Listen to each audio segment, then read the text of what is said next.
Author of Myself, Kelly Kidley. First question, Kelly. It's the day before. What should you do right now to prepare yourself and your guest? First and foremost, I want to take away some of that anticipatory anxiety as people are heading into Thursday celebration.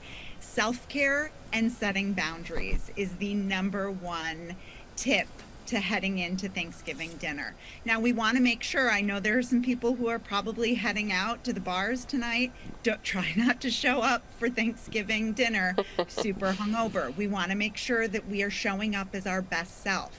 And that might mean that we need to take a little extra time to sit and pause, maybe write in that journal, and just purge and kind of find that foundation before you head into interacting with all of your family members. But what about your family members? Should you call them ahead of time and say, look, certain topics are off the table here. Let's not discuss any of these things. You know, I think those are great boundary setting rules, and a lot of times for the person who is hosting, they have a little more pressure on them to make sure that everybody's getting along. But I think what is important is that we do say, you know, we're not going to talk about that today if a conversation comes up.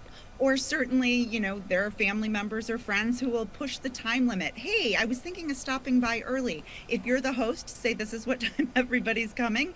And certainly, if you've had it, then you can start wrapping it up and ask people to leave at a certain time as well.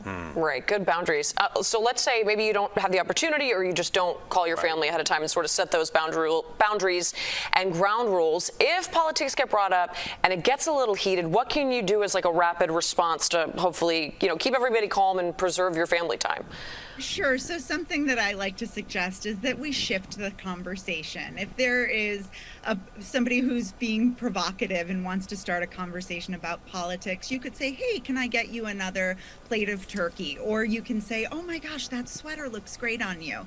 And oftentimes when we just shut it down, it's not open for discussion. So we need to take responsibility and have some of those conversations. Take a break, go to the bathroom, take a couple deep breaths, take the garbage out, be of service to somebody in the family. You don't have to get stuck sitting there having a conversation that you don't want to have. Tips, great tips. Kelly Kidley, thank you so much for joining us. We appreciate your time. Hopefully we still have her shot there. You can follow Kelly on Instagram. There she is. Thanks, Kelly. We appreciate it. Thanks, Kelly. Happy Thanksgiving. Great to see you guys. Same to you. Same Thanks to for you. all your help, and we'll find you on Instagram for more great tips. Okay, sounds good.